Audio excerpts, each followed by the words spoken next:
like I'm at the dealership right now, so not to make anybody barf if they're watching the video, but here we are at the dealership in Fresno. I'm on the Porsche showroom. I got the BMW. Well, you can't see it out there, but you got the service department for BMW behind me and Audi's downstairs. So I general manage the Audi and Porsche stores and then race whenever I can. But for me as a driver wanting to race, it's difficult to actually run the race team. So a couple of years ago, I ended up selling the race team. And they're out just, continuing to do their thing. But basically being a BMW, Porsche, Audi dealer, and the team at the time was running an Acura NSX and like the IMSA series. So politically, it was very difficult. So I was like, hey, man, I'm only doing the German cars. You guys can go Bitcoin Cash all you want. I'm just going to stick with the real stuff. And that's kind of how, to me, that's kind of how it was. I had to make a split based on the fact that like politically, it didn't make sense to be, associated with a Honda team if I was going to be selling Porsches. If I was going to be a Honda dealer, then that's fine. But, Porsche was like giving me the side eye, like, hey, what's up? Hey, what is up with this Acura NSX? Why are you guys racing that? So it's kind of funny. Yeah, exactly. I've actually been to the BMW factory in Munich. Oh, really? Yeah. Yeah, It's an amazing thing. The whole town of Munich is BMW, right? You go to the yeah. airport and it's like BMW everywhere. Yeah, I went there a couple years ago, I guess 2016, and just seeing the way that they paint the cars, I was like, man, this is some serious stuff. They have all these robotics and all this stuff. It was Hmm. very impressive, but I guess that's why they're able to sell, seven figures of cars a year in terms of amount, which is a lot. Yeah, I remember that was the first place that I had seen robots, like working robots on the sales floor. Yeah. Yeah. The robotic aspect of the car industry has come up a lot, and I think Japan really came up with it. They're the ones that really pushed it at first in the 90s, trying to really kind of increase efficiency so they could make more cars per day, because it's like for them it was a volume game, for Toyota and Honda and stuff like that. Porsche handmade their cars until, I mean, like to the point where like they didn't even have a actually motorized assembly line for 911s until I think 1999 or 2000. So I think the Germans were much slower on the uptake in that regard. But that's why there was also this flux in quality control, because you had people literally going to get fired if their car sucked because it was that guy working on that whole car. Mm. So they knew if like you built this red car and the wheels fall off, like that was your fault. Whereas now, like so many people touch it, they've had to kind of figure out new ways to automate it. And the Porsche facility in Stuttgart, where the original factory is, they have this whole process where everybody rotates stations so that no one goes postal, because they don't like at a lot of the domestic, in America where they're building the Chevys and stuff, you'll be the dashboard guy and that's all you do for your whole life. Whereas like with Porsche, like today you're working on dashboards, tomorrow you're doing radios, the next day you're doing seats, so you're installing different components of the car so that you know the car really well, but you also don't go absolutely batshit crazy. And like, if I see one more damn dashboard, I'm going to snap it, like, so they have like they've figured out a way to make the efficiency high, but also the psychological aspect of it, positive for the employees too, which I think is a really crucial thing. And it shows that like there's a quality control there that goes beyond just how much money we're making on a particular car.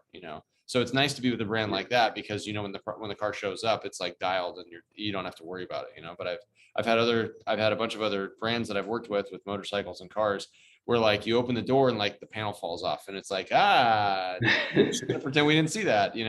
And customers obviously, as you would imagine, get really pissed when they custom order a car. It shows up and then literally shit is loose and rattling and like stuff's falling off. And then you call the manufacturer and you're like, what's up with this? And they're like, yeah, sorry, we were just in a rush, like, and you're like, that's not acceptable. We can't do that. So that's the part of the problem with the car industry broadly, is that there's this disposable aspect to it, which translates to all sorts of products. Like Safedine always talks about with like low time preference engineering, and, when engineering really peaked and all that stuff. So it affects us a lot. It also seems like Porsche's moved there by like giving the employees diversity. Like that's a really good investment in Mhm. that you don't have to hire like maybe the less productive marginal employees, you can just make the ones you have extremely competent and productive. Right, because think about it this way, right? If you have a breakdown, right, and like Klaus doesn't show up that day, you can't just stop the assembly line, right? Klaus is not needed today because you have 11 other guys that can kind of fill in because everybody can do that job. Does that make sense? Like everybody's really there for it, so it's not necessarily this challenge to replace a person that's a specialist, right? Because everyone's a generalist on a type of car. So everybody that works on 911s only works on 911s, if that makes sense, right? So they'll have like the guys working on the Cayennes are working in a different plant completely. So you might specialize on a type of car, but in terms of the parts on the car, you're going to be generally aware of the whole system. Mhm. So it'd be like it's like everybody is sort of a utility player at that point, to use like a baseball reference, where the shortstop can play third or second or first or catch or whatever, and that has a way of creating less downtime for the overall team because you don't have to replace like a keystone person because everyone has that sort of normal spread. And I think that's something that I definitely felt was valuable when I visited the factory. And then also from a business standpoint, I also feel that's, you need to understand the different components of the business. You can't just focus on one thing, because if that position gets automated away, like sales, they have all these people sending in leads on the internet now. So if you don't have you don't really need someone to like answer the phone.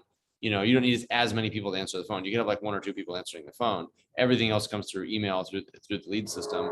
And that's a pretty basic thing that you could plug anybody into. If they come from a Subaru store or a Honda store, they could figure that out. It doesn't necessarily have to do with Porsches, but when it comes to like custom ordering a car, then you're like dealing with a lot more subtlety, because you have to get to these people like it's a custom suit and be like, oh, well, as you can see, here's the stitching color. If you go yellow or gray or red, like these are various options.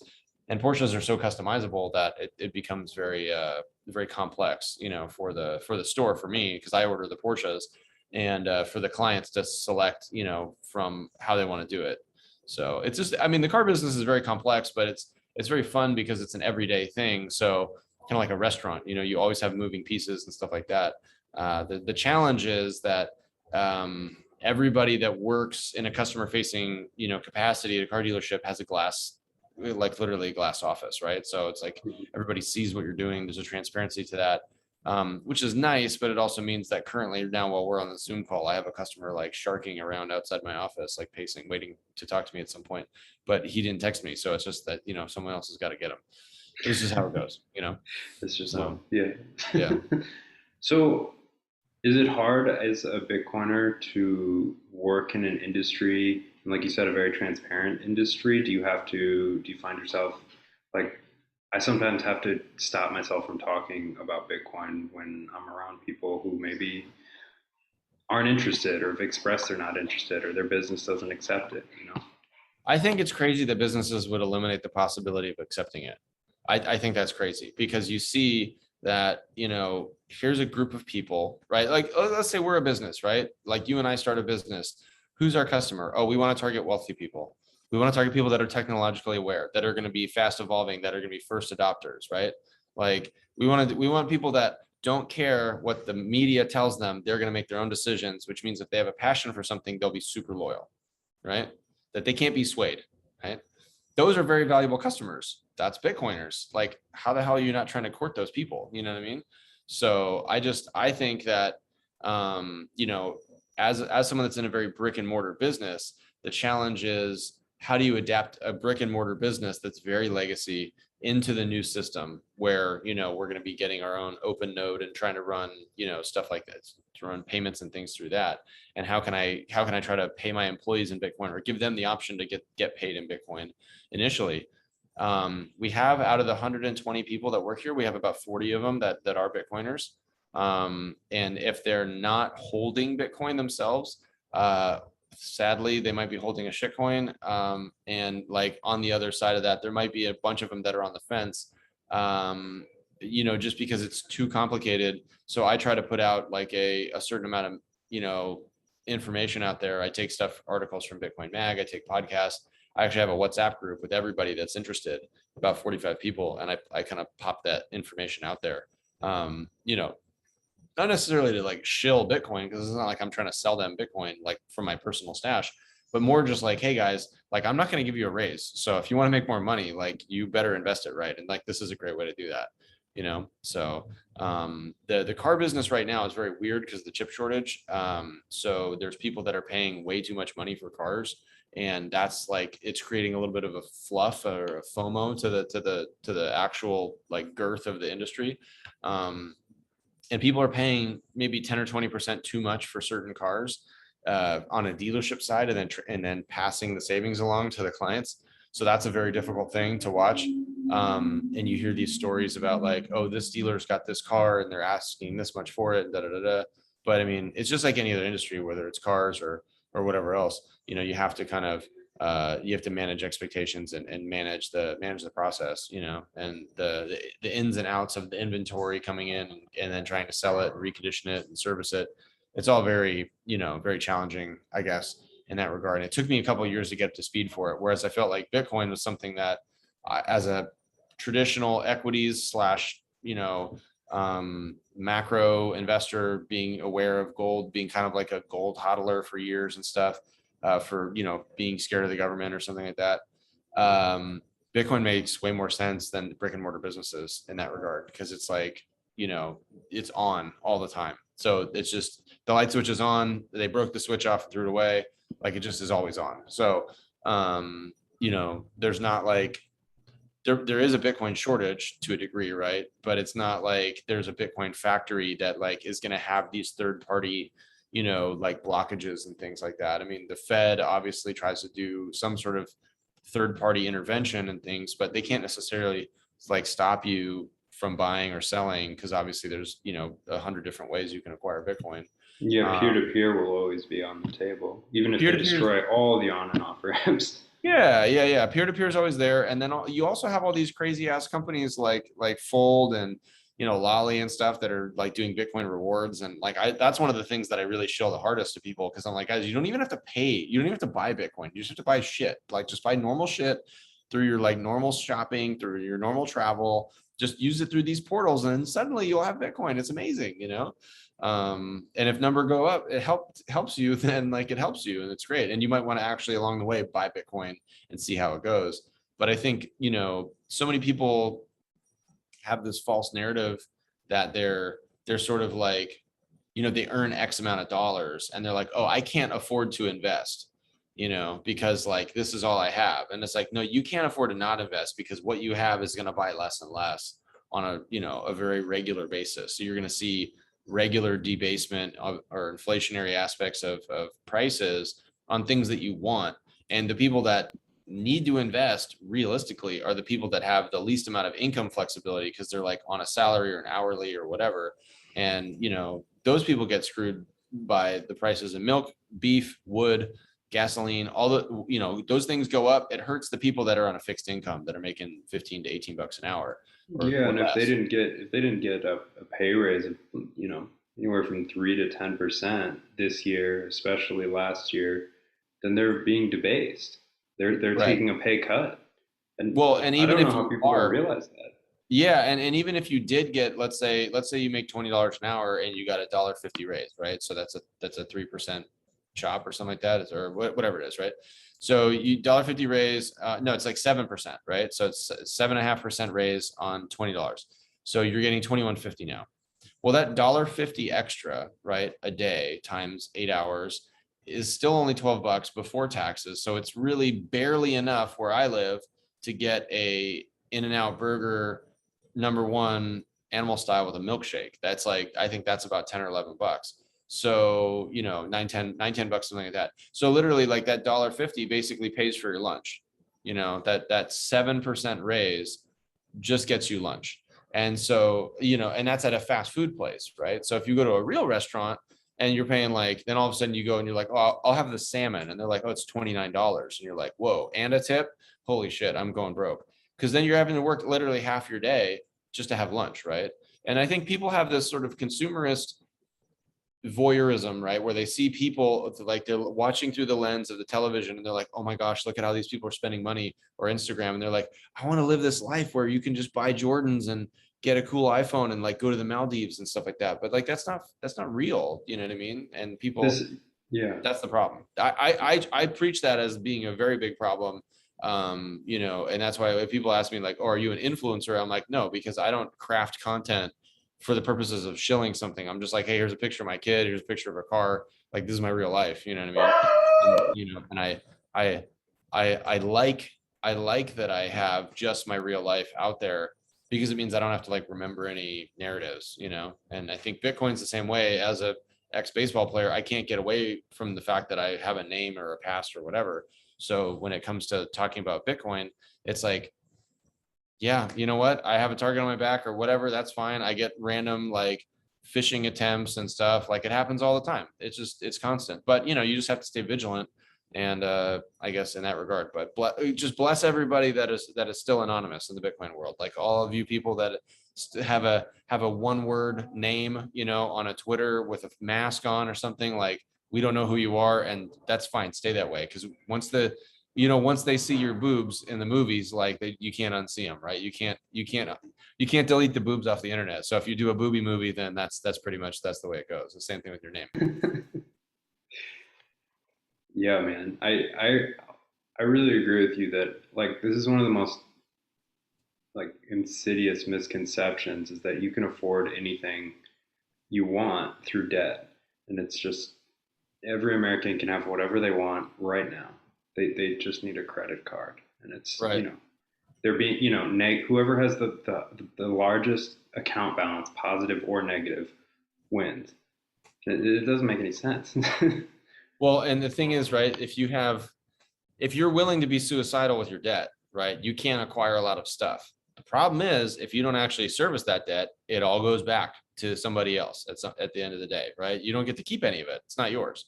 And so you're better off at that point, just, being a valet at a really nice country club and driving other people's cars for free, or getting a tip for it. Because if you don't own it, it's not really yours at the end of the day, right? If you're leasing everything all the time, I understand if you have like a work depreciation schedule where you have like a work truck and someone's paying for it, whatever. But, if you're doing payments on a, and you're like, oh, I want to get a new iPad. And then, Apple's like, oh, you can do, 24 months of payments on this. And it's like, dude, you shouldn't be getting an iPad if you need to do 24 months of payments on it. Like, it's not that functional of a device where it's going to make you money along the way. You know what I mean? It's just like another place to read a book or, like download movies and stuff. So it's like, generally speaking, a TV and a laptop are a better, two item combination than just an iPad. I mean, at least in America. But I think the Bitcoin thing, it's like you can't afford not to invest, the way I look at it, right? Because, I think it was who did the petrodollar article for this Bitcoin magazine, right? That you guys did is the petrodollar, where it's like the devaluation of the dollar and all that stuff, and it was like oil coming over the course of the dollar. That reality is what people are starting to wake up to, and even people that are, regular people, not just people that are very like investor savvy or whatever, like it's not just Paul Tudor Jones and Michael Saylor figuring that out. It's like Timmy from the sandwich shop feels that, you know what I mean? Mhm. And like, Lou from the restaurant, he's like the guy he's the butcher that buys the stuff and gets the meat. He knows, right? He knows that shit's more expensive now, and it's not any better, right? And that's the problem, is that invisible tax, because as the cost of everything goes up, your taxes go up, the cost of carrying that goes up. If you're paying it on interest to the credit card, your credit card bill, is bigger and all that stuff. So you constantly have to ask for permission to have a higher limit. It's this knock-on effect. In cars, we think of it this way: the lighter your car is, right, the easier it is on brakes, the more fuel efficient it is, the better it accelerates, the better it decelerates, the better it changes direction. And in the same regard, like, having excess debt is having baggage, and so it's like, if whatever you can do to leverage your debt to get more Bitcoin, right, that's cool. But if you're leveraging your debt to get more stuff that you're just paying more taxes on, it doesn't really work very well, in the long run. It might have worked 25 years ago, but with the appreciation and costs on things, it's not going to work in the next 5 to 10 years very well at all, because we're at that last like that, it's been slowly going, and it's starting to kind of tilt up at like a 40-degree angle, and inflation could hit like a 70-degree angle, on that chart, depending on what your scale is. And that's going to be super, super, super painful for people that don't have a risk off asset or an asymmetric upside asset like Bitcoin. That's the way I look at it.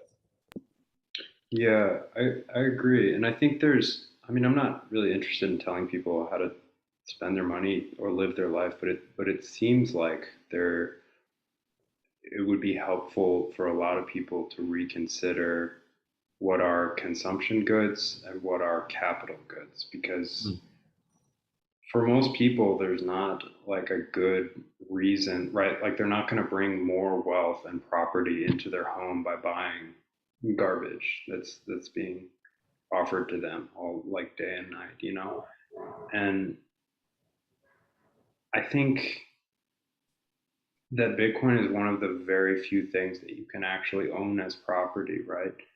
I mean, I'm a car owner myself, but I have to pay registration. I have to park it on certain streets. I have to pay parking ticket. Like it's mine, but it could very quickly be taken away. It could be towed away in the night, and ther nothing I can do about it.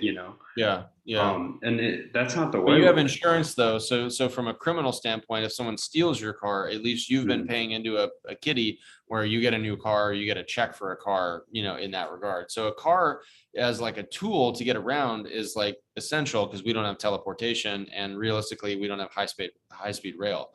So it's Mhm. not there's not like a lot of really good all season alternatives, because people are like, oh, just ride a bicycle. It's like, yeah, how's that going to work out for you in Connecticut in December? Like, you're not riding a freaking bicycle with like 4 feet of snow on the ground. Like, it's not going to happen. Um, so I think the car is essential, and there is infrastructure related to cars, meaning like gasoline, roads, stoplights, uh, speed limits, all these types of things. A lot of that is priced into the tax of the gas. And in various states, they have different ideas for how nice the roads need to be, and how seismic the freeways need to be. Like in California, we pay more gas than anywhere except for New York. So like in California, you're paying like $1.50 of tax per gallon. Whereas like in Texas or Arizona or some other places, you're paying maybe 25 cents, 40 cents, something like that. So you have these big swings in actual price differences for the same thing that has the same function in different locations. So people talk all the time about like jurisdiction shopping, but like the cars are sort of they're the problem is cars are super cool, right? And so people like fall in love with the identity of the car, and then they that at some point breaks loose from the reality of the practicality of the car. And I've been way more guilty of this than anybody. Like literally, as a car collector guy, at one point, I wouldn't consider myself a car collector anymore. I'm more of a car consumer, because I'm not bubble wrapping anything and just putting it away. But like at one point, I had 17 cars, right? Like that's like a real thing. So I'm playing Major League Baseball. I have no kids. I have a warehouse with like 4 cars in it. I got a bunch of motorcycles. I got some cars at my house. I got some cars at one of the dealerships. I got one car at my race team shop in Texas. I got shit everywhere. I don't even like at one point I'm like, oh yeah, I forgot I have that car, right? Oh, someone's like, hey, like, what's your favorite car right now? And I'm like, and I was like, oh, I forgot I have this car. That's insane. And then I was like, wait a second, that's crazy. So then I'm like, I'll scale it down to 10. And then I was like, well, if I'm scaling it down, I might as well scale it down to like 4. So my wife has a car, I have a car, and then we have an electric car that's like a commuter. And then I have like an old BMW. Like that's like, because I like BMWs a lot. So that's kind of like what I have now. I have a station wagon, we have an SUV, an electric car that we use to take the kids around town and get great parking spots. And then I have my stick shift M3, my old one. And that's what I have. I got rid of all the other cars because to me, I was like, well, I'd rather have more Bitcoin, number one. Number two, all these cars cost me something, like you said, registration, insurance, all this other shit. So you're basically burning, if you especially have nice cars, you're burning thousands of dollars a year. And like I talked to American Huddle about this and some of these other guys, and I'm like, dude, in 2014 I bought a McLaren P1. If I would have taken a tenth of the I guess the down payment or whatever, if I would have taken a tenth of the down payment and bought Bitcoin in 2014 with like a couple hundred grand, I mean, where would I be right now? So in that sense, the lack of true understanding of what was important at the time 7 years ago has, I'm not gonna say it's burned me now, because obviously like I've gotten into Bitcoin since 2018. So I've been like, accumulating and learning and whatever. But I would definitely say that you have to be on a good sustainable path for yourself, whether that's through investments or upward mobility, in a regular job where you're fiat mining, before you start like aggregating a bunch of shit, like whether it's a crazy shoe collection or, like whatever. And I think, because if you look back and you say, oh, what was the opportunity cost for buying all that stuff? It never really is as good of a, it's never as good as of an investment as you thought it was at the time, And I've done some fun ancillary investments where like I was like, oh, I'm going to take this money that I have and like do this with it as like a project and like grow a business or something like that. Those tend to work out, but like at a 60-40 ratio, not even at an 80-20 ratio, because business is just hard. You make investments in a company, the CEO embezzles some money and then disappears, and now he's in jail. And it's like some shit. Like it's like, well, there's 40 grand down the drain, But if I would have spent 40 grand in Bitcoin at the time, then that would have been like 7 or 8 Bitcoin potentially, right? So there's these things that you want to punch yourself in the face for later. So then as you mature, you start to get that thing that Grandpa always said was like, if I knew now, or if I knew then what I knew now, I would have done a lot better.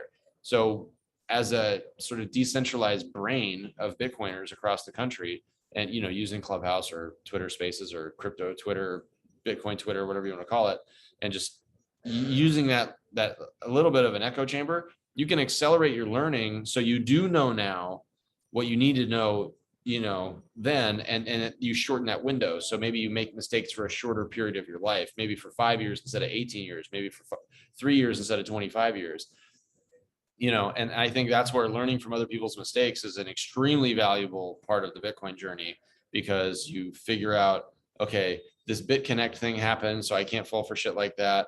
And then like, this guy's a fraud, can't fall for stuff like that. Like, don't lose your keys. Don't throw a laptop away, you idiot. Like, there's a lot of stuff like who throws a laptop away, right? Like, especially like, oh shoot, that was the laptop that had 700 Bitcoin on, like, and I just threw it in a dump in London. Like, bad idea, right? But we're seeing that stuff, and that has just as much of a, I would say, a learning signal as a well-made podcast, listening to Saifedean talk to somebody, or Michael Saylor talk to somebody, or whatever. So there's like, there's this really three-dimensional aspect, like all around of, all these experiences, and it's up to us to actually digest those and learn from those experiences without having to go through them, because there's a lot of bad things that have happened to good Bitcoin people over the years, that people have gotten doxxed, and all this other stuff. You just don't want that to happen to you. And when you're orange pilling somebody, you don't want it to happen to them. So you try to relay that and say, hey, these are all these bad attack vectors, just watch out. But yeah, I think it all kind of gets into that the choices you make really do have an effect on the future that you create for yourself. And if you're always thinking about the future version of you and your family and those types of things, you tend to make better decisions than if you're like, what's going to get me a lot of likes is if I get this new thing and the doors go up, or I get this new shoe and I'm like, what up? I mean, you just stop making decisions like you're 16 years old, when you get involved in Bitcoin. Otherwise, if you're successful, there's people that stay in that 16-year-old mindset and they don't do it until they get divorced, you know what I mean? Until their wife leaves them. Yeah. You know what I mean? And so if you can avoid that, then hey, you're off to the races in that regard. It seems like it's all about delayed gratification, right? Delayed gratification is the only way to successfully accumulate any capital. Right. Because if and once there's this other thing, like, people like to hate on like capitalists, or say that that's everything that's wrong with America, and it's like this. It's not like some holy class of people that were just like born, like they have to make decisions every day, not to spend all of their capital, and to employ instead tens or hundreds or thousands of people. Like it's a job, right, and a huge responsibility. Yeah, and I think what a lot of people don't realize is when you're running a business or you start a business, it's like, you could relate it to mining, right? Because like if you're talking to Bitcoin people, you can relate to mining. People are like, oh, should I start mining? And I'm like, okay, let's talk about this for a second, right? Let's say you have $100,000 and you want to start mining. So you go online, you buy, you commit to buying a certain amount of S19s, you put them at Compass or something like that. They don't show up for like 6 months or 7 months. So your CapEx is negative, right? So you spend the money, now you have less money, and then the line just goes flat until they come online, right? Whereas if you buy Bitcoin right away, then you have a potential to go down. Obviously, it could go down from where it is right now. It's like 51, 52. It could go down to 40, it could go down to 39, whatever, and then it could rocket back up to 80. Well, you miss all of that volatility upside if your first foray is buying a bunch of miners that are going to be hosted somewhere else, right? Using that as an example, the business is the same thing. You're like, oh, I'm going to acquire a business. Okay, so you buy a business, or you have this vision and you're going to like build this thing out. So you're going to build out the restaurant, or the clothing store, or the motorcycle shop, or the barber shop, whatever it is. You're going to be buying the chairs and the TVs and the tile and all the shit. You buy all that shit, and it's like, okay, so now you have no money and you have no customers. So like, when are you going to start getting customers? And you're still paying rent. So there's like this, with running a business, it keeps going down. Like your cash pile keeps burning, every month, because it's like you're committing, you're on a lease, you're a personal guarantor in a lease for 3 years, 10 years, whatever.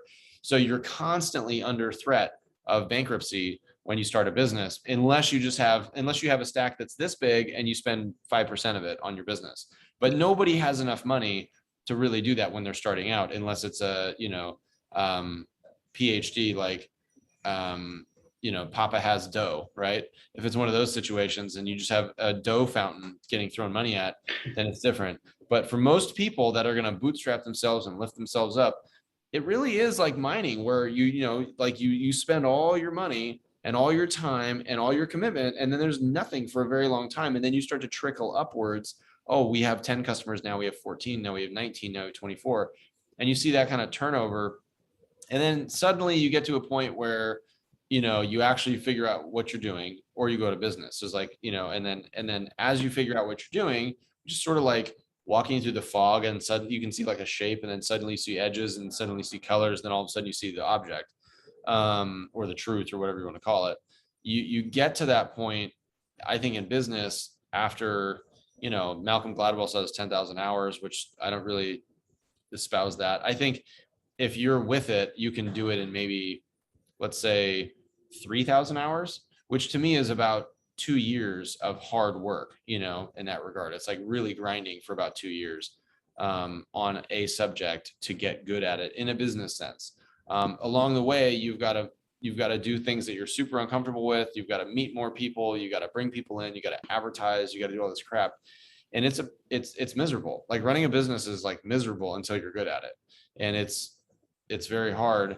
And that's why, from an investment standpoint, when people say, oh, I want to start my own business, I'm like, first thing you should do is go work for a business that's actually good. Like, work for a running business, or go work for a terrible business, but like, go see somebody else do it so you can learn from their mistakes. Just like, hey, log in, like, read this podcast, or read this article, listen to this podcast, so you can actually hear what it's like to make mistakes and rebound from them. And so that's the one thing I wish I would have done in the car business, is I wish I would have gone to work for another car dealer before being a car dealer, because I just stepped in. I'm like, oh, I'm going to buy a car dealership.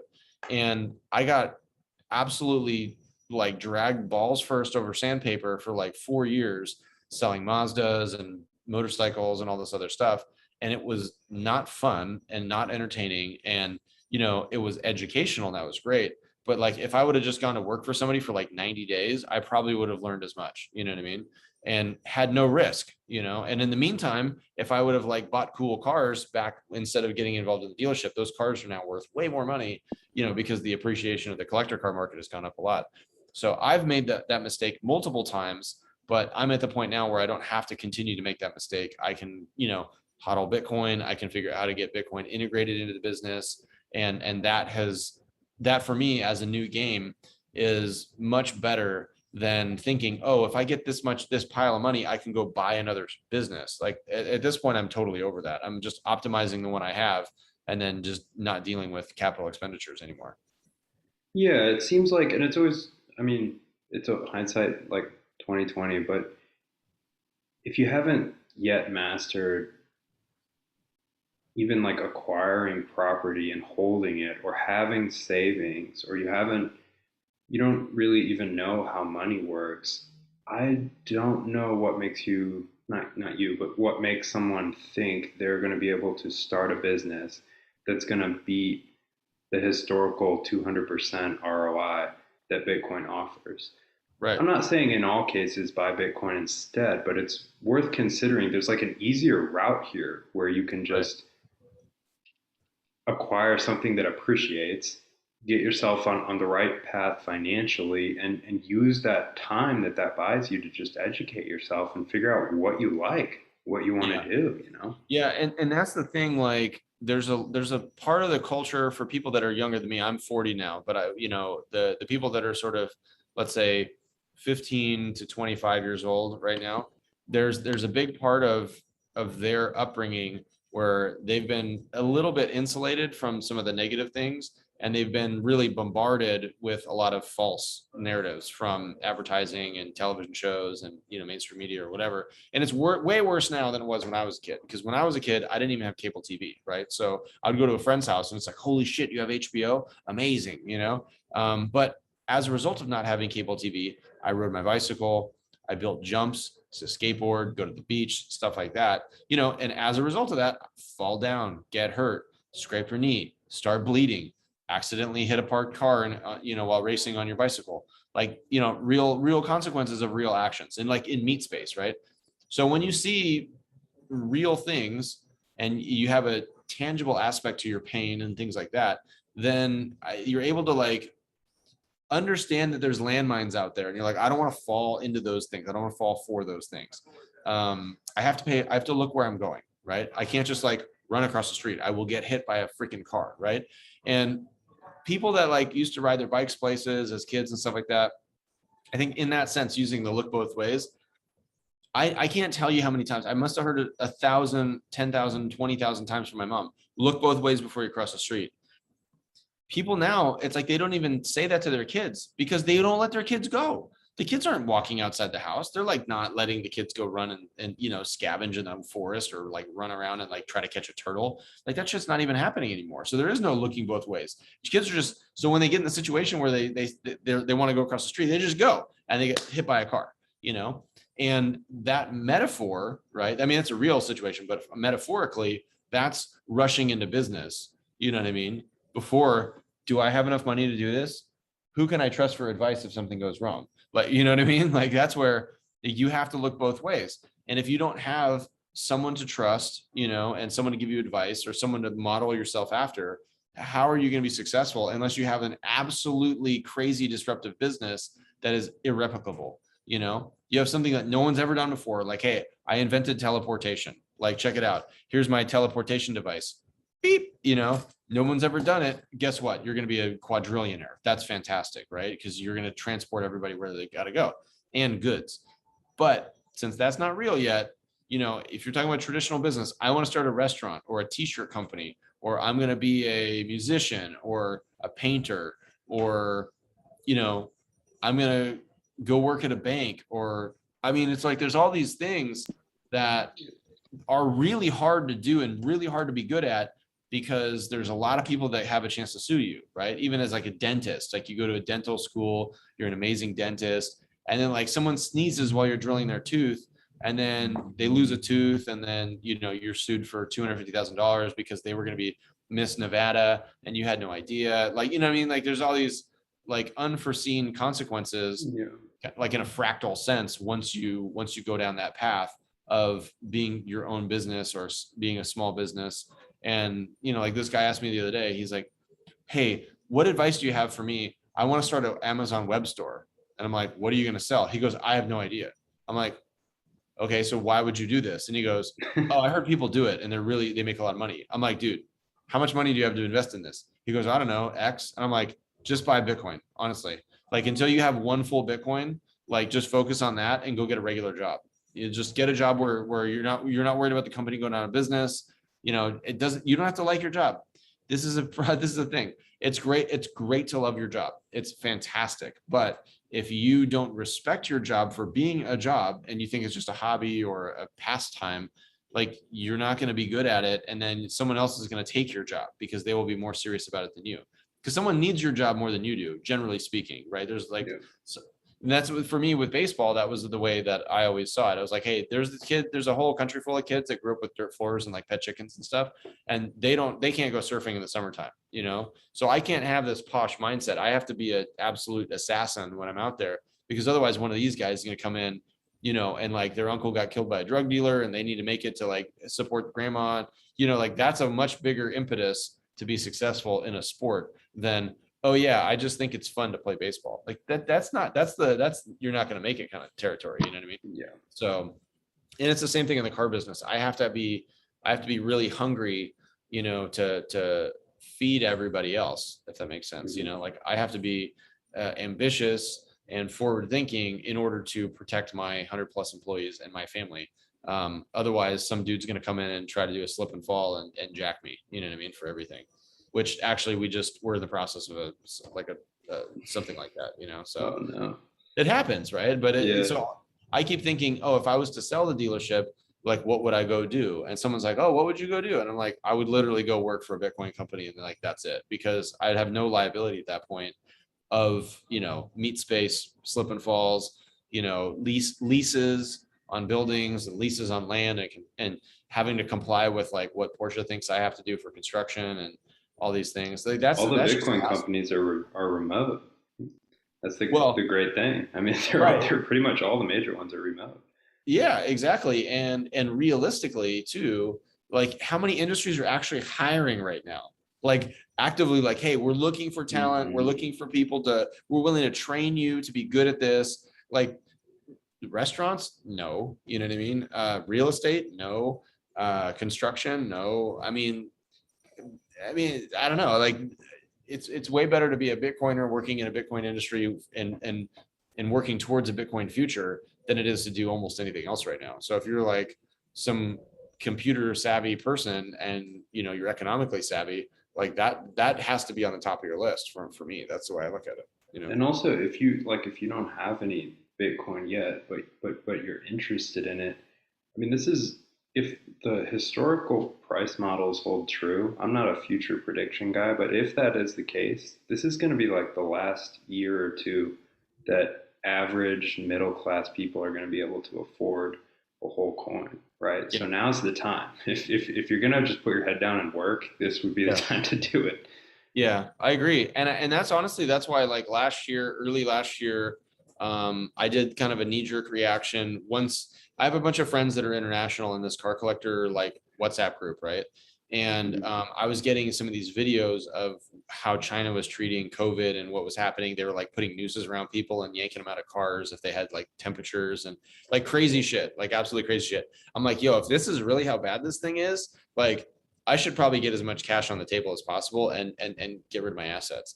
And so I made a conscious decision to sell as many things as I could, you know, based on the fact that like I owed money, I had debt, I had all this other stuff. I was like, having debt in a downward spiral is really bad because you can't pull out of that, right? So the less debt you have, the better, and the less assets you have, the better. So you can be more mobile or whatever. And realistically, it's easier to sell off individual cars than it is small percentages of a business that's not publicly traded. Like I can't like issue shares and go, oh, does anybody want some shares? Like here, you get some shares, you get some shares, and then like, oh, we've successfully raised money, right? It's not the way it works for a small business. It's the way it works if you're, you know, a publicly traded company because you can just issue new shares.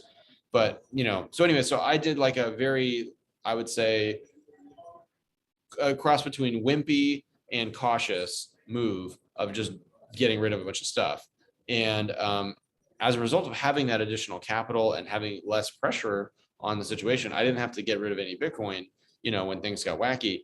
And then when things pulled back up, it was like the momentum that we had as a business, we had our best year ever, right?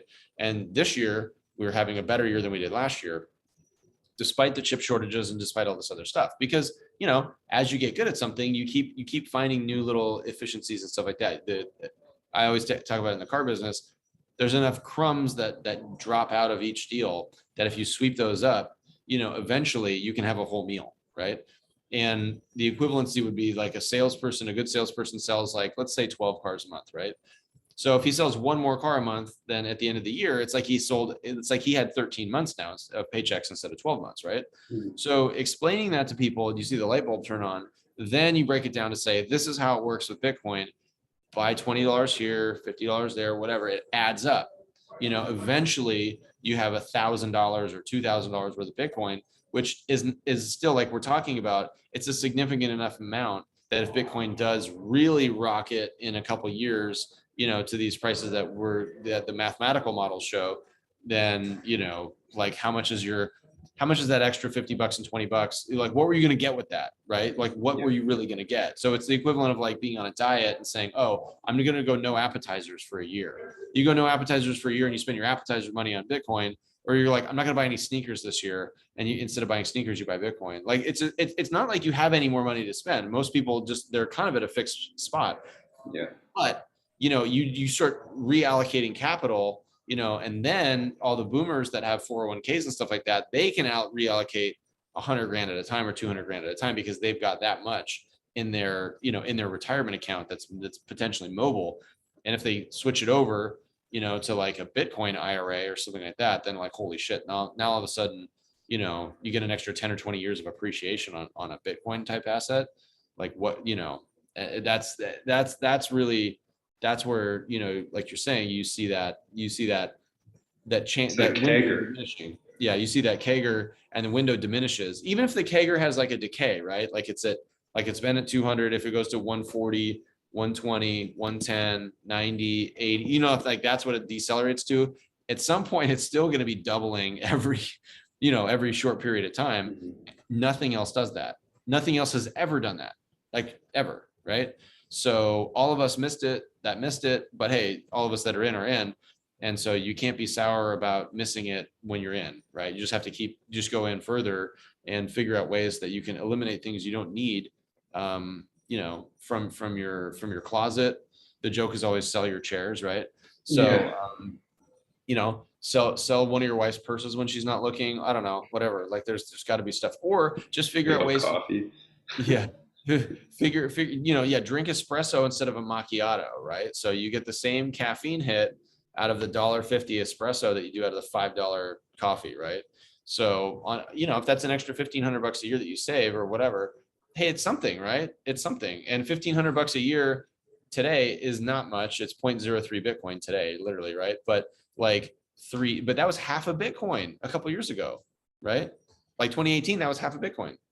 So like if you had half a Bitcoin, I mean, and you did the coffee, you did the financial coffee diet for 1 year, right?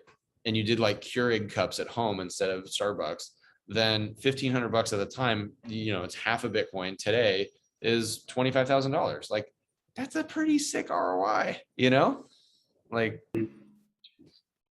So I just want to ask what then, because I can see the price, if it takes off this year, being set off by things that are happening in El Salvador tomorrow. Right. Have any thoughts about El Salvador? Or besides that, what is the most bullish thing happening in Bitcoin in your eyes today? I think there's a couple things, right? But and I like to say this: Bitcoin is Bitcoin. It's not this crazy metaphor for like all these other things. It's not war. It's not peace. It's not love or whatever. It's a financial system, right? So it's important that I don't overly romanticize how I feel about it, if that makes sense, right? I have to put that disclaimer out there. But currently, due to the supply decrease, on exchanges, which we're seeing on chain metrics, there's a severe dip in the actual holdings on exchanges, book balance sheets in terms of what's available in their reserves, or just what are people doing. So someone like me that 2 years ago was a noob and was keeping all my Bitcoin on an exchange, now I'm putting it on, different hardware wallets or in a multi-sig or something like that. So like I'm keeping way less of my Bitcoin on an exchange than I ever have. So that's bullish to me. I think also this DCA army, there's this stacking kind of like $20 a week or $50 a week or $10 a day or whatever it is. These people are buying these small amounts regularly and they've committed to it and they're in, and that's it, and you're seeing that because of Swan and River and all these other different like Bitcoin only maybe on ramps. And then you're also seeing it from just the exchanges themselves are espousing this, right? They're espousing this DCA because at the end of the day, they get fees every time you buy something or sell it. And so if you're buying regularly, you're paying fees regularly, right? So it makes sense for them to want to do that. So that's bullish because as people get orange pilled and they're like, well, I can't buy a whole Bitcoin. And you're like, yeah, I know you can't, but you can buy $500 a month. And they're like, you're right, I can't. And then they're like, so that aspect, because then, and for me, like, I'm not Willy Woo or Clemente or, any of these other guys, but as someone that's been trading equities for, I don't know, since I was literally a teenager, here's something, right? Exchange, like wallet balances from 0.01 on Glassnode, you can go to like 0.01 to 0.1, right? As like a window to see how many people have a little tiny bit of Bitcoin up to about $5,000. $5,000 is a very small amount of money for a Western person, right? For a British person or a German person or a Japanese person or an American person, Canadian person, you can buy $5,000 worth of Bitcoin today. You have 0.1 Bitcoin, right? And if you're DCAing from 0.01, you will get to 0.1. Does that make sense? Like if you have $500 worth, and because that's your first purchase and you're buying $500 worth a month, after a certain amount of months, you're going to have 0.1 Bitcoin, even if the price goes up, because you're taking a regular bite out of it, right? So that to me is the most bullish signal, is when you're seeing the increase of 0.01 to 0.1. And as that number goes up, then eventually you go from 0.1 to 0.2 to, and then they're working towards one whole coin, right? Some people are coming in with the idea, they're a more mature person, 50, 60 years old. They've got a pile of cash. They're like, I want to get 1 Bitcoin, 2 Bitcoin, because that's going to be baller to say at the golf club in 10 years. Then there's a whole nother group of people that are just regular citizens that are literally buying $100, $500 a week, something like that, or a month or whatever. The more of those people there are, then those DCAs actually suppress the downward volatility of on the exchanges, because you have limit orders that are basically being put in nonstop by stackers. So if you imagine there's like an order book, and there's active traders that are like actively buying and selling and stuff like that, the DCA people are like green button, green button, green button, and they're just hitting the green button on a long scale, but no one's doing it. Like, it's not always every Friday, it's all over the place. So like I have a couple of DCAs set up and they're happening at different days of the week and different times, because people are like, oh, how do you make sure that you get like the lowest cost on a DCA? It's like you basically, you say, oh, I have this much to spend, and you do it in 20 different intervals, and you sort of mitigate that. That's all you can do. But people like that are sophisticated that are starting to do that, because the tools allow you to use that. And once they figure that out, then there will be very little downward price volatility, and then there'll just be supply shock constantly. Because anytime someone wants to go to it, it'll be like they're dumping a gallon of water on 100, people running a marathon.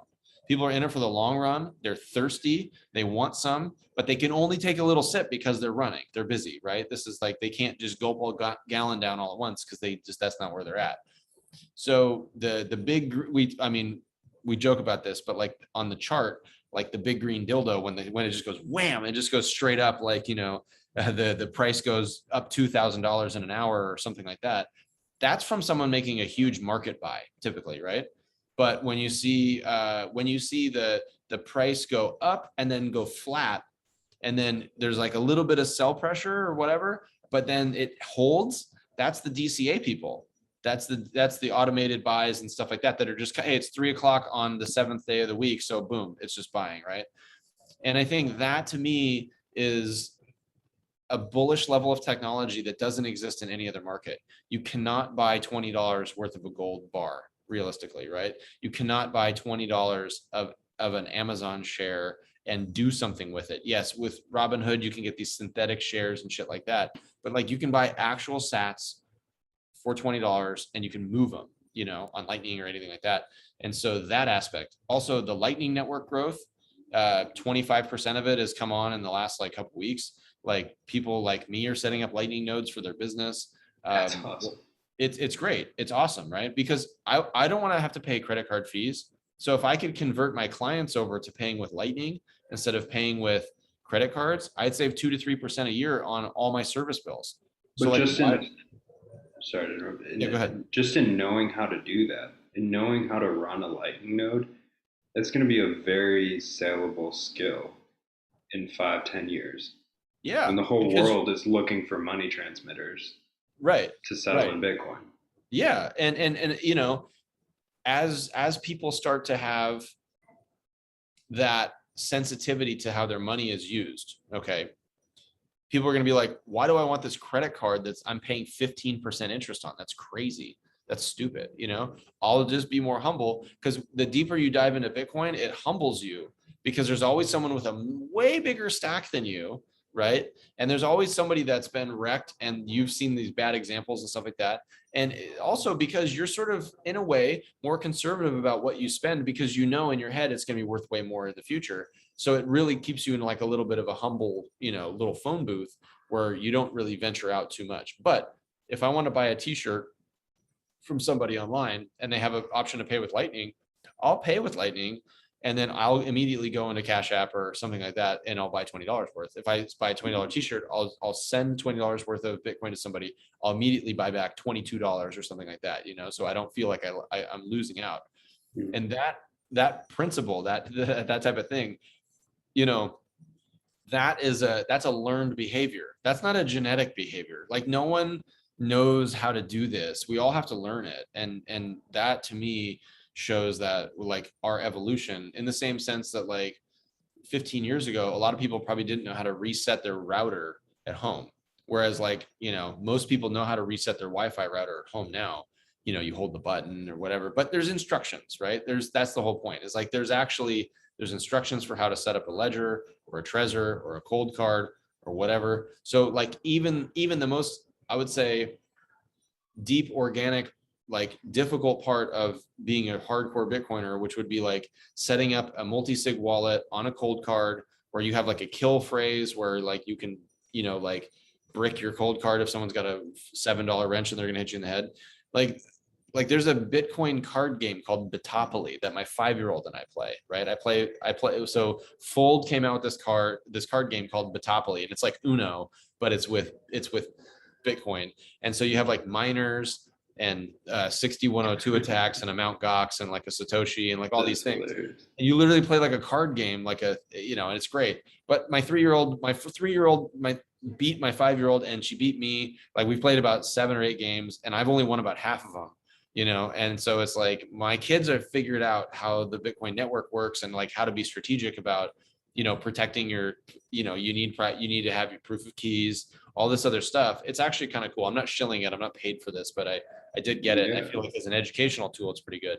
But yeah, it you're does. right. I mean, running a Lightning node is going to be valuable. Understanding cold storage is going to be valuable. Understanding multi-sig, being an authorized signer on a multi-sig at some point, you know, like as a let's say a inheritance expert or something like Mhm. that, right? These are all super valuable things. And, you know, collateralized loans, there's this whole economy that's going to like burst out of the brain cells of all the smart Bitcoiners, you know, and stars in the universe. It's going to be just a thousand different directions to go. And it's like the difference between learning how to build a website in 96 and just ignoring it until like 2008.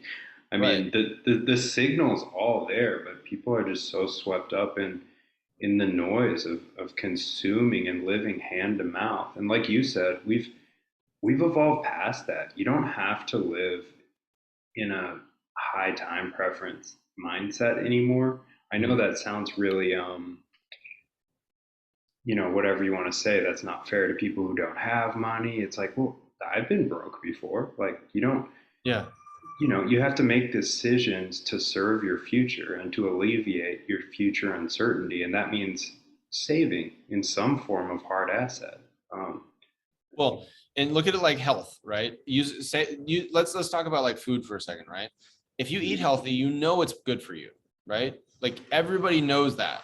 Everybody knows that, like, the better you eat, the better equipped your body is to encounter the war that is immune systems and travel and time and all these other things, right? Like, time is a war against your body, right? It just beats you down. You get fatter, like you lose teeth, you get wrinkles, your tummy hurts, you get kidney problems. I mean, there's a million different things that go wrong with your body as you get older, right? Like there's all these things. But nobody sits there and says, well, some people do, I guess. And they say, you know what? I'm just going to eat pancakes and cupcakes every day because fuck it. Like YOLO, man. I love sugar. I'm going all in. I'm just going to eat like trash and like whatever happens, happens. There is a component of people that are like that and they're probably unsavable. You know what I mean? And I did this tweet thread the other day where I said, I'd like to do these things where like I talk about Bitcoin, but it's not about Bitcoin. And so I said, hey, Noah only had time to build one ark, and if you look at Noah's ark and he offers you a ride, basically, and you're like, nah, I'm looking for something with more speed. I'd like to see something with, like something that has smart float. I'd like a smart float boat, not just like a regular floating thing, but I want it to have smart float, and maybe some autopilot. And then I want to be able to do I want the sail to like go up in a flash. So I want a flash sail, right? And it's like these types of things. If you're complaining about solid technology, obviously as a metaphor, then and you don't get on the boat, like you will be swept away by the wave, right? The wave that comes through of inflation will destroy you if you don't have absolute protection. That's the reality, right? In a health sense, if you don't eat well, then, and you don't work out, you would never survive an actual disaster scenario, right? So there's all these survivor stories that we hear all the time. Oh, like Petra Nemkova, there's like the tsunami that hits Thailand and she's there and she clings to a tree for 10 hours. Okay, so if she wasn't like physically fit, she never would have been able to cling to a tree for 10 hours, right? If you're 480 pounds because all you do is eat McFlurries every day, you're not going to survive that scenario, right? You have to have some sort of instinct saying, I need to be at a level, I need to be able to survive. And like, that's how the species has worked for the last, 100,000 years or whatever, depending on what you believe. So as we as humans have evolved, we've gotten stronger, smarter, whatever, on purpose to survive. And if people neglect that survival instinct and they just say, I'm going to sit on the couch, eat chocolate ice cream all day, I'm going to blow all my money, I'm going to buy cool shit on the internet and never leave my house. So who cares about your shit anyways? Because no one visits you. Like, you are not going to make it. And those people will be left behind because they're like choosing to be left behind. Like the floods in Louisiana and stuff like that. Those people aren't going to be able to swim to higher ground, right? They're not going to be able to make it. Whereas someone that's fit, that's got a little bit of a chip on their shoulder, like they're going to be crankily like surviving, a Walking Dead scenario or a flood or any of these things. By the way, they happen all the time, right? Volcanoes, floods, tornadoes, all this shit. Like you don't know when it's going to happen. It's never going to happen to you. That's what everyone says. It's never going to happen to me. But like, like you might have to run for your life at some point. And if you can't run, you're going to go down. And Dude, then you might get COVID. Yeah. Checkmate. Checkmate. Yeah, checkmate. You have diabetes, you're 50 pounds overweight, 80 pounds or 300 pounds overweight. You go to the ER, you're probably not coming out, right? So But the important, oh, sorry to interrupt. I was just say there's an element of that I think is sort of a lot of times unsaid because it's unconnected. People aren't connecting that choice with and the action with the consequence because it's kind of it's condescending, you're fat phobic, or it's condescending because you're diabetic phobic or whatever. It's like, no, a diabetic person needs to know where their insulin is at all times, right? Like that's my understanding of it. And if you're like have really bad breathing problems, you've got asthma, you have to have your inhaler with you.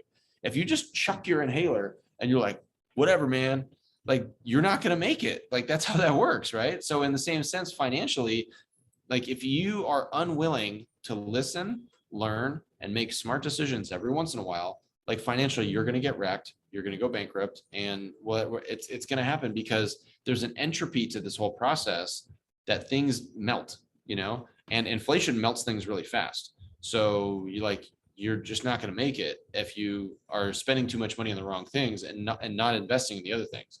And one of those things, obviously, in a way, is education. Not so much because it's a magical piece of paper that grants you this thing, but it's because you're constantly learning lessons, and that could be over the internet. It doesn't have to be like going to Harvard or something. You could learn lessons by taking an online class, but that allows you to recognize the signs to say, whoa, this is dangerous. I need to back up. You can read books and get educated, right? You don't have to necessarily go to college. I'm just saying, if you make no effort to educate yourself on any subject at all, except who the coolest NFT artist is, you're probably going to get wrecked. And that's just, and it's too bad, but it's like, but hey, you know what? That's evolution. And that's So the way it's. the parallel between then health and then financial health is small, consistent efforts, right? Dollar cost averaging. You're not going to get in shape today. But if Right. you do jog around the block today, you'll probably be able to go a little further tomorrow, you know? Correct. Yeah. So the way to train for the proper way to train for a marathon from no training is to take like an hour, right? And then you walk for 59 minutes and run for one. And then the next day you run for two. And then, you kind of balance it out until you can run 30, walk 30. And you could run 5, walk 5, and kind of get to 30 that way. But it's a commitment, I guess, is what I'm trying to say. If you don't So commit to if you don't commit to the future you, then the future you is, like in the sort of Doctor Strange multiverse of like how many different things could happen.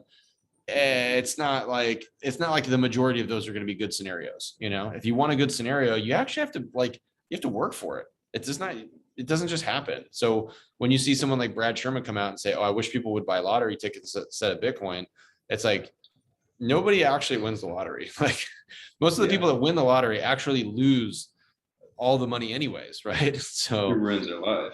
Yeah. yeah. Yeah. So, yeah, buy Bitcoin instead of lottery tickets, buy Bitcoin instead of cigarettes, like make one choice and make it all the time. And then do push-ups, 10 push-ups a day. Right.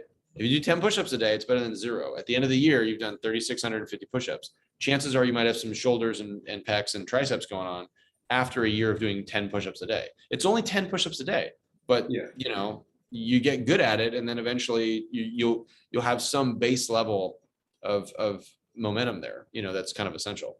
And that mindset of incremental improvement, like if you don't think you can go from 0 push-ups a day to 1 push-ups a day, you never will.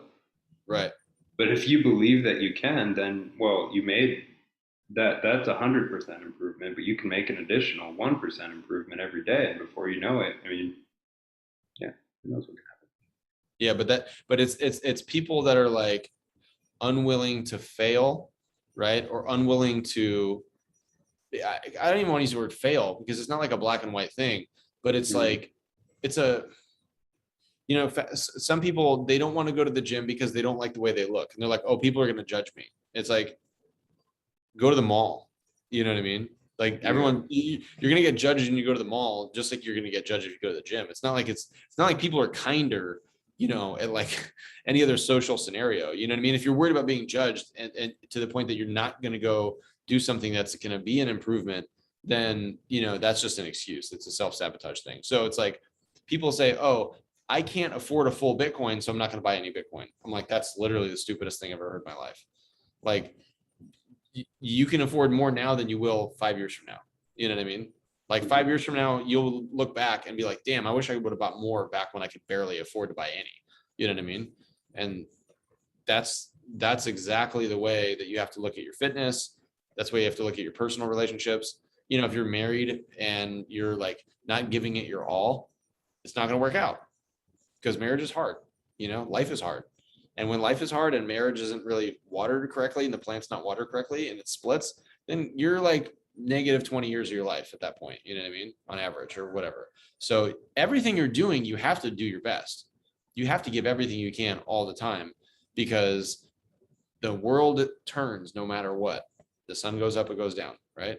Mufasa was pretty cool, but he dies in the Lion King, right? So like, spoiler alert, like not everybody makes it. You know what I mean? And sometimes people die unexpectedly. So it's like, even as a good husband that has Bitcoin, like teaching your wife, how do you unlock my wallet? Like, how do you do this? Like, where's the plate, with the seeds on it? Like, who do you talk to? Like, what's the login? Things like this.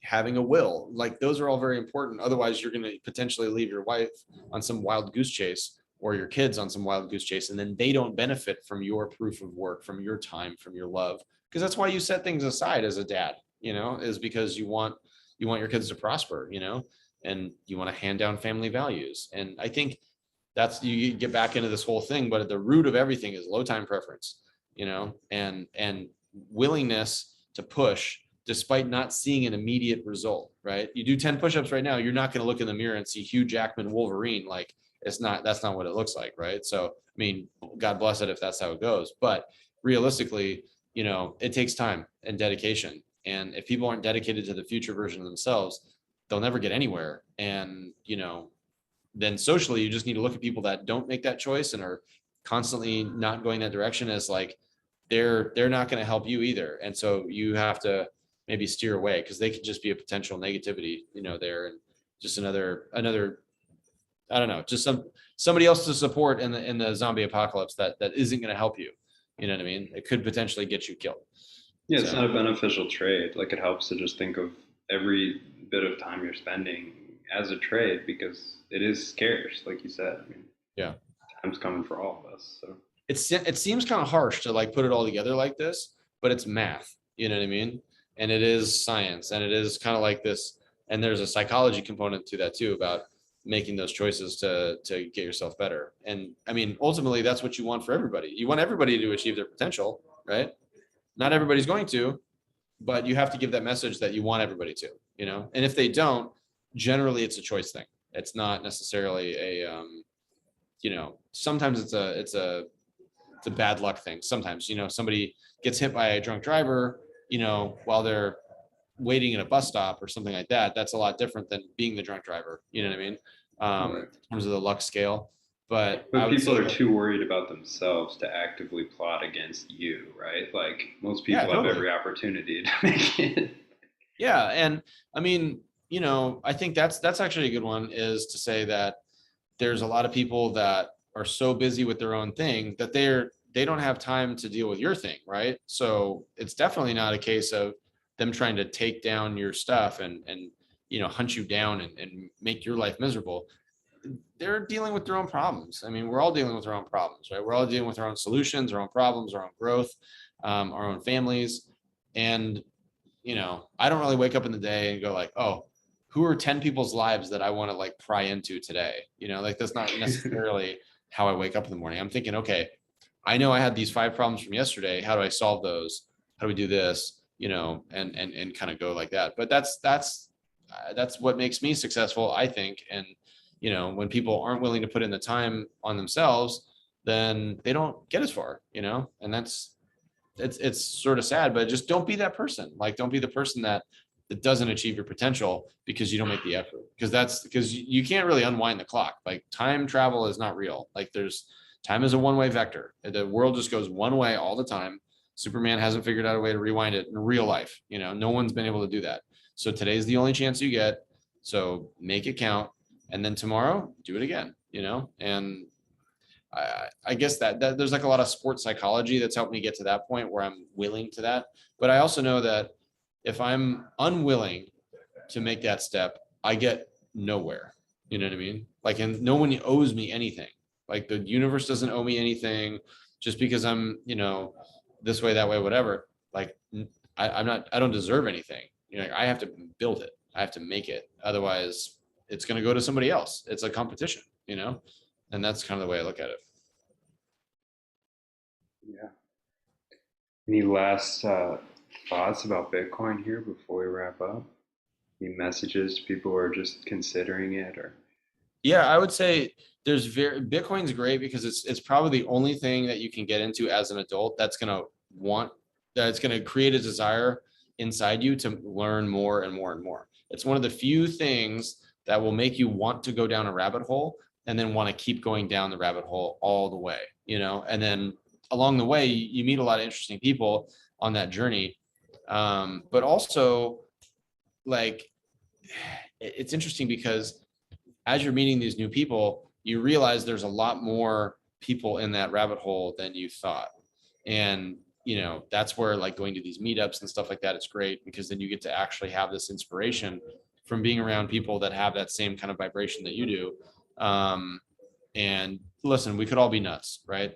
There's like, not financial advice or whatever, but the people that have been in it have been right consistently and continue to be right. And the next step is figuring out how to get all the Bitcoiners together on the same page so we can actually make things better on a society level, because now there's enough of us that we can kind of like raise our hands and like produce things. We can raise our hands and like produce a better system. And I think there's a lot of value to that concept, because it's definitely a brighter future than saying, oh, everything's going to go to hell and we're going to have to build a concrete citadel to protect ourselves or whatever. So I think it really comes down to that. While we have the chance, while society is still relatively speaking functional, except for Australia right now, can we actually build something positive as a group of Bitcoiners and use our ingenuity to solve problems and build a real scalable lifestyle out of this whole thing. And that's what I think the next 5 years is going to be. Not only will number go up, but as adoption goes up, then you'll see the really big sort of societal impact of having like 100 million American Bitcoiners or something like that. And with El Salvador, we will see, but nobody in the financial world considered El Salvador anything other than a potential surf spot 5 years ago, and now with El Salvador adopting Bitcoin, I think in a couple of days, this week coming up, it's a real experiment to see if you can get, millions of stackers out of this population that, for like without an argument is not a very wealthy country, So if that country can be like, let's say the Switzerland suddenly of Central America or whatever, then I think it's a pretty good use case that successful countries like America need to get on board and start mining Bitcoin as well, and get on with that. And because it's going to be more important to have more Bitcoin than your enemy countries in 10 years than it will be to have more tanks. We're not going to be fighting tank battles 10 years from now. It's going to be hash rate, it'll be the hash war. And really in fighting for the smartest, best, and brightest citizens and the wealthiest citizens to live in your borders. And I think that's what's going to happen. But I'm an American, so I want that to happen in America. That's the way I look at it.